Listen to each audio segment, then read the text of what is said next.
অধ্যাপক মিয়া গোলাম পরোয়ার স্যার, আমাদের পরবর্তী প্রসঙ্গ হচ্ছে, আপনি জানেন যে পররাষ্ট্র সচিব পর্যায়ের বৈঠক হয়েছে পাকিস্তানের সঙ্গে বাংলাদেশের। সেইখানে তিনটা বিষয়ে তারা সুরাহা চেয়েছে বাংলাদেশ। এর মধ্যে হচ্ছে যে পররাষ্ট্র সচিব আমাদের যে ব্রিফিং করেছেন, বাংলাদেশের পররাষ্ট্র সচিব জনাব মোহাম্মদ জসিমউদ্দিন, তিনি বলেছেন যে এই তিনটা অমীমাংসিত বিষয় হচ্ছে 1971 সালে তৎকালীন সশস্ত্র বাহিনী, পাকিস্তানের সশস্ত্র বাহিনী কর্তৃক সংগঠিত গণহত্যার জন্য আনুষ্ঠানিকভাবে ক্ষমা চাওয়া, পাকিস্তানকে ক্ষমা চাইতে বলা হয়েছে, আটকা পড়া পাকিস্তানিদের প্রত্যাবর্ষণ এবং অবিভাজিত সম্পদে বাংলাদেশের ন্যায্য হিস্সা প্রদান, 1970-এর ঘূর্ণিঝড়ে ক্ষতিগ্রস্ত জন্য বিদেশি সাহায্যের অর্থ হস্তান্তর।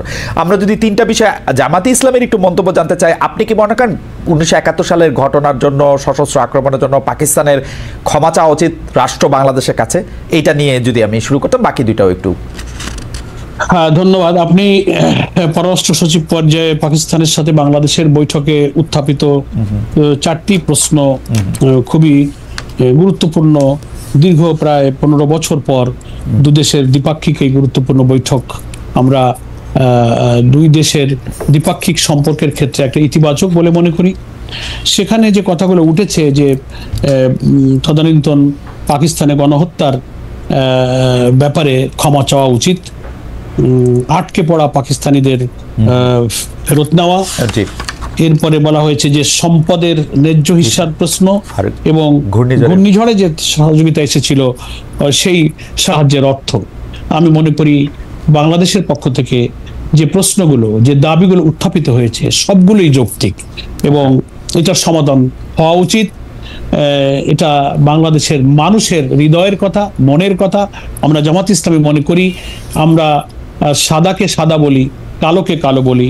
ফলে গণহত্যা যে হয়েছে এটা ওয়ার্ল্ড অ্যাকসেপ্টেড ম্যাটার। ফলে সেই গণহত্যার সাথে যারা জড়িত ছিল, প্রকৃতভাবে যারা জড়িত ছিল তার প্রমাণ আছে, ফলে তাদের ক্ষমা চাওয়া উচিত। এবং আটকে পড়া পাকিস্তানিরা এখানে অনেক মানবতার জীবনযাপন করছে, তাদের অনেকের খুবই অমানবিক জীবন সম্পর্কে আমরা অবহিত আছি। এদের ফেরত নেওয়ার দাবি যথার্থ এবং সম্পদের ন্যায্য হিস্যার যে প্রশ্ন উঠেছে, ঘূর্ণিঝড়ের সময়ের যে ত্রাণ সাহায্যের প্রশ্নটা সম্পর্কে যদিও আমরা ওই সময়ে বয়সের চেতনায়, সচেতনতায় অতটা ম্যাচিউর ছিলাম না, এই ব্যাপারে কি তথ্য আছে আমি জানি না। যদি সেটা সত্য হয়ে থাকে, এই অর্থের ব্যাপারে এই সব কিছুরই একটা ন্যায্য মীমাংসা এবং নিষ্পত্তি হওয়া উচিত।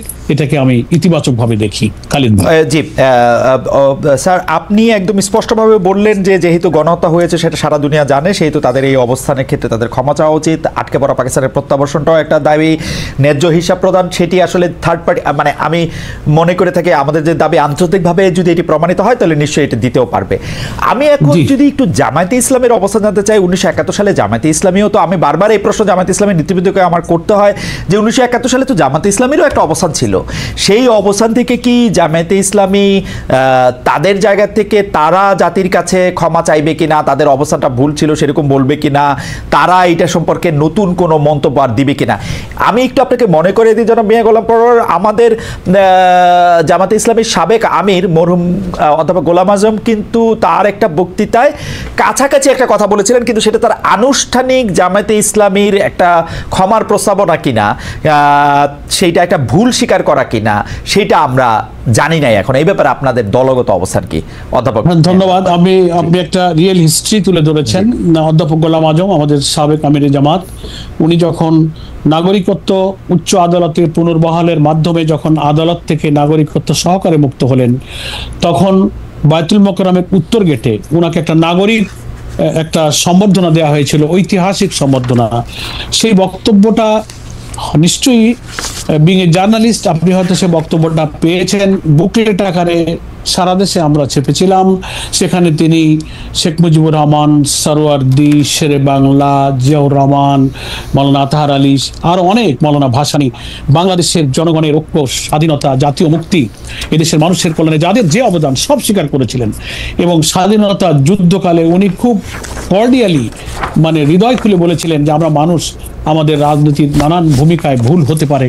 তো আমি সকলের কাছে আজ আমার আচরণে আমাদের কোনো ভূমিকায় আপনারা কষ্ট পেয়ে থাকলে আমরা সেটা ক্ষমা সুন্দর দৃষ্টিতে দেখার জন্য আবেদন করছি।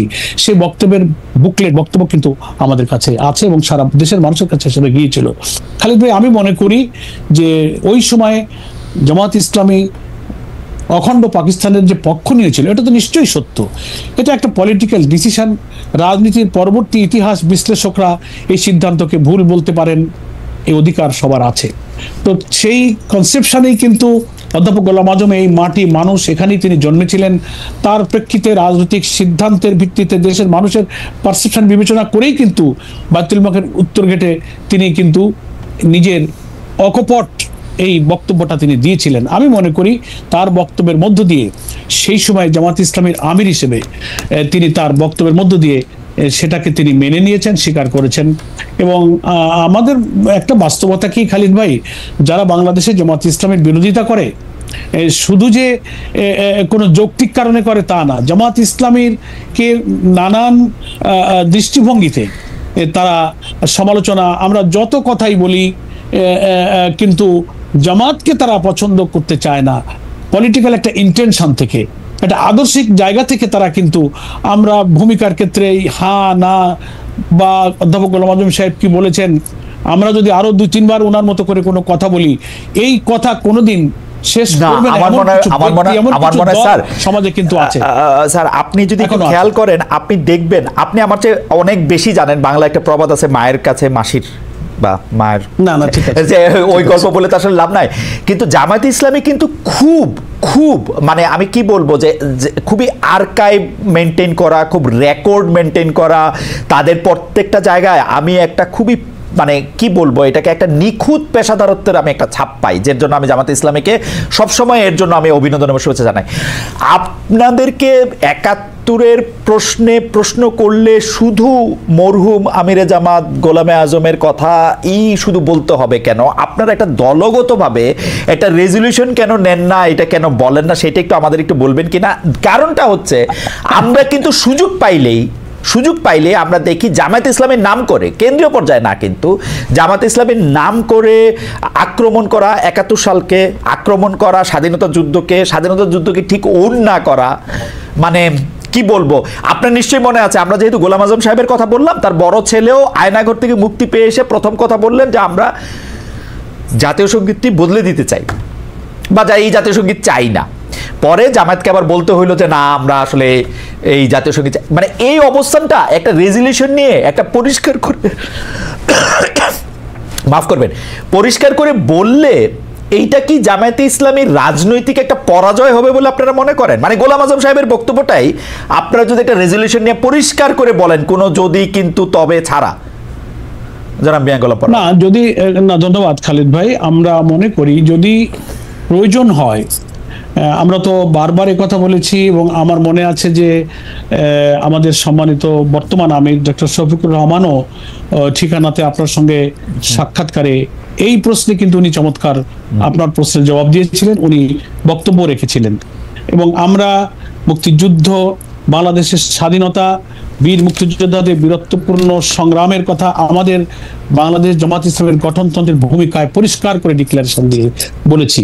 এখন আপনি যদি মনে করেন বা জনগণ যদি মনে করে যে না, আমাদের এখন কিছু পরিবর্তিত রাজনৈতিক পরিস্থিতিতে জামাত ইসলামের জনগণের কাছে কিছু বলা উচিত, আমরা ভাববো, প্রয়োজনে আমরা ইনশাল্লাহ বলবো। আপনাকে অনেক ধন্যবাদ। আমি একটু আপনাকে উদ্ধৃত করতে চাই যে কোথায় বিভিন্ন রকমের কনফিউশন তৈরি হয়। যেমন এই স্বাধীনতা দিবসে আপনি বলেছেন 71-এ প্রকৃত স্বাধীনতা অর্জিত হয় নাই, 24-এই দ্বিতীয় স্বাধীনতা। আমরা যদি আপনার কথাগুলিকে একটু বিশ্লেষণ করি যে প্রকৃত বা আসল স্বাধীনতা মানে কি, আসলে এটা কি ভেজাল স্বাধীনতা, মানে 24 পর্যন্ত কি তাহলে আমরা পরাধীন ছিলাম? মানে আমি কিন্তু শেখ হাসিনার আমলটা মাথায় রেখেই বলতেছি যে 15 বছর মানে হেন দুঃশাসন নাই, শেখ হাসিনা আমাদেরকে তার মধ্যে দিয়ে নেন নাই, কিন্তু তার জন্য কি 71 একটা ভেজাল স্বাধীনতা হয়ে যাবে? এবং না ভেজাল মানে আপনি বলছেন যে প্রকৃত স্বাধীনতা অর্জিত হয় নাই। পরার ভাই শেষ হয় তো আমি বলি, জি বলেন। আমি বলি, আপনি জানবেন আমাদের বাংলাদেশের স্বাধীনতা ঘোষণার যে উদ্দেশ্য ছিল, the proclamation of independence, article 152 sub article সংবিধানের যে 7ম তফসিলও আছে 10ই এপ্রিল 1971-এ যে ঘোষণাটা আমাদের ছিল, in order to ensure for the people of Bangladesh equity, human dignity and social justice, declare and constitute Bangladesh to be sovereign. কি বলা হয়েছে? সাম্য, মানবিক মর্যাদা ও সামাজিক সুবিচার প্রতিষ্ঠার জন্য স্বাধীন সার্বভৌম বাংলাদেশ প্রতিষ্ঠার ঘোষণা।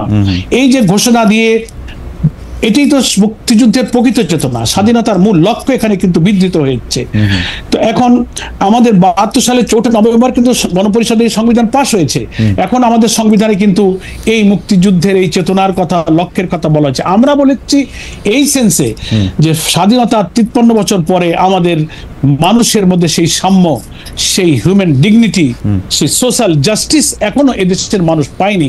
তাই 24-এর একটা ফ্যাসিবাদের ইতিহাসের বর্বরতম, নিষ্ঠুরতম ফ্যাসিজম, আমি বলবো উনি শুধু ফ্যাসিস্ট নন, উনি স্যাডিস্টও ছিলেন। এই কর্তৃত্ববাদী শাসনের বিদায়ের পরে আমরা যে নতুন একটা বাংলাদেশ পেয়েছি, কর্তৃত্ববাদী শাসনের হাত থেকে মুক্তি পেয়েছি, এখন আমাদের সাংবিধানিক কাঠামোগত রাষ্ট্র সংস্কারের নানান যে চিন্তা আসছে, এর মধ্যে দিয়ে এমন একটা রাষ্ট্রযন্ত্রে আমরা ফিরে যেতে চাই যেখানে সেই 53 বছরে না পাওয়া সাম্য, না পাওয়া মানবিক মর্যাদা, না পাওয়া সোশ্যাল জাস্টিস যেন আমরা ফিরে আনতে পারি। এই সেন্সে হয়তো অনেকে বলছে যে দিস ইজ সেকেন্ড ইন্ডিপেন্ডেন্স, এই সেন্সে বলছে, কিন্তু স্বাধীনতা অবশ্যই 71 সালে আমরা অর্জন করেছি। এটাই আমাদের মুক্তিযুদ্ধের প্রকৃত মুক্ত জীবন, স্বাধীন জীবন ছিল। কিন্তু মানুষের যে মুক্তি, মানুষের যে সাম্য, অর্থনৈতিক, সামাজিক, রাজনৈতিক আধিপত্যবাদের হাত থেকে নিজেদের জীবনকে, আমাদের ক্ষুধা, দারিদ্র, নিরন্ন, অনাহারী মানুষের দুঃখ কষ্ট থেকে বাঁচানো, শিক্ষা, অর্থনীতি, judiciary, every sector of our life, আমাদের যে মুক্তির কথা, শুধু একটা মানচিত্র, একটা পতাকা আর একটা জাতীয় সঙ্গীত স্বাধীনতা নয় খালিদ ভাই, আমাদের সেই মুক্তির কথা আমরা বলেছি যে এই জন্যই আমাদের নতুন করে এই মুক্তি আমাদের ফিরিয়ে আনতে হবে খালিদ ভাই।